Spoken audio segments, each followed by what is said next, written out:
So in the last video, I spoke about, or asked the question, who is imagining? And the importance of trying to understand the who there. Because it is by the who that, in some sense, will either create an easier time to accept, or it will create resistance within ourselves. And I'm not saying you can't imagine from the limited, man, or the ego, if you will. I typically don't use that word, but if you want to call it that, I'm not saying you can't. I'm just saying that if you imagine from the perspective of being the one being, the inner man, the creator, who men call God, as Neville would say. And personally, I don't love the word God either, but it's just a one that's very so commonly used. It can be understood a little bit better. But the importance I was trying to get across was that if you imagine from the perspective of being the inner man, the creator, the God, you have a much easier time accepting all things within yourself. Now, the next question we must ask is, who is desiring? Who's desiring? And we must see again that it's the inner man desiring, that the desire is not outside of us, but within us. And that's where we must fulfill it. I know this to be the case because I have had these experiences where I've tried to chase things in life and I never felt the way I wanted to. I never felt fulfilled in the way I desired. But it was only when I tried to give it to myself inside imagination that I actually become a more fulfilled being. I started to, in some sense, live in abundance in imagination when I saw that desire and fulfillment is within. So we change, meaning the inner man, the inner selves. We change our inner reality. We remold it and change it to how we would like it to be. We have our desires fulfilled in it.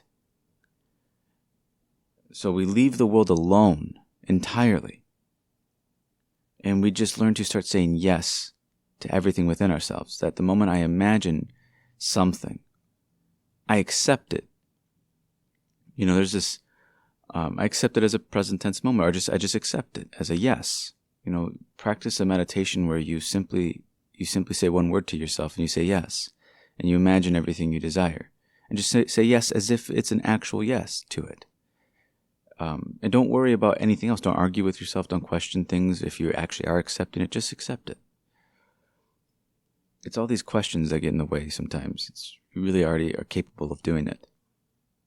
But, this acceptance, again, it's not, as Neville said, it's not an emotion. Acceptance it's truly a surrendering to it. It's truly like saying, this is mine now. I accept it.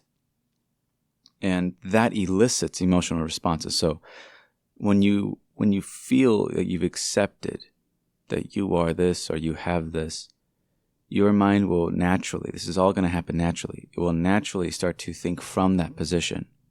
And then you'll be given an emotion. You'll be given thoughts from this new accepted position in your inner reality.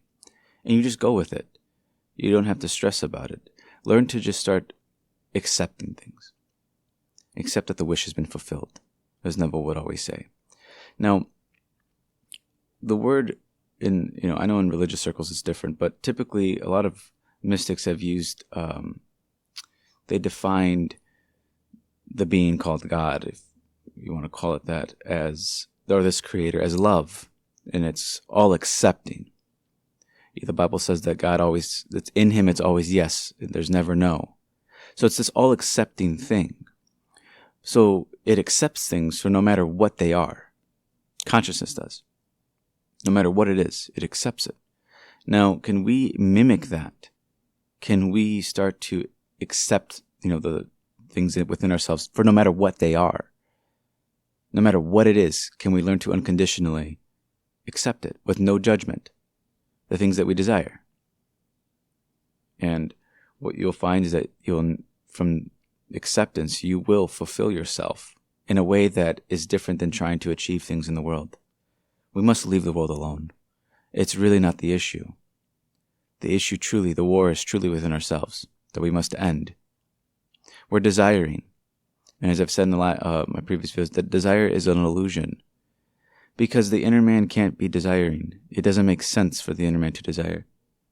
The moment the inner man desires something, he can fulfill it within himself. Inside his inner reality. He can hear something, feel something. Whatever he's desiring, he can give to himself and accept it. He accepts it as something that's his. And when you see that desire is an illusion, you'll see that feeling desire makes no sense.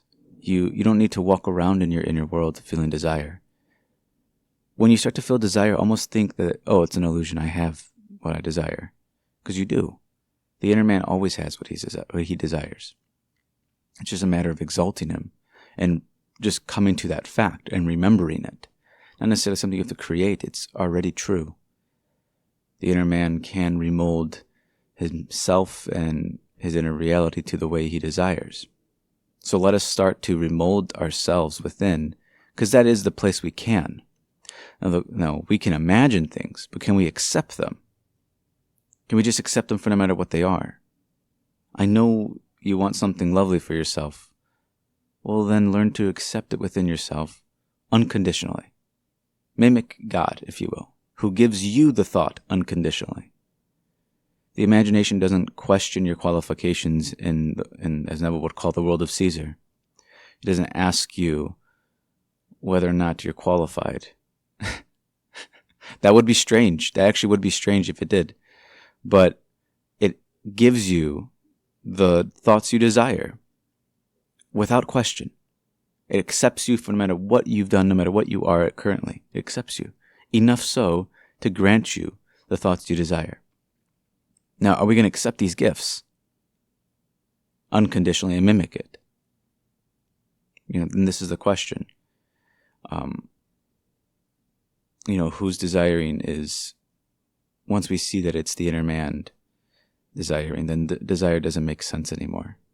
We can start walking around being fulfilled because it's the inner man who's creating his reality. So start there. Start to accept that desire is an illusion. Do a thing that I've called radical acceptance. You just radically accept it the same way consciousness radically accepts you. It gave you this. What you must see is that consciousness gave you life. This whole thing called life. We're in it, all of us. So it gave you life itself, unconditionally. So all things within life come secondary. So mimic him, the one who gave you this thing called life, and accept things all within life unconditionally. Give to yourself unconditionally. Continue giving and giving and giving. Don't take from the world. You don't need to take anything. So if you can see that life itself has already been given to you, then all things within life come secondary. Hope that helps.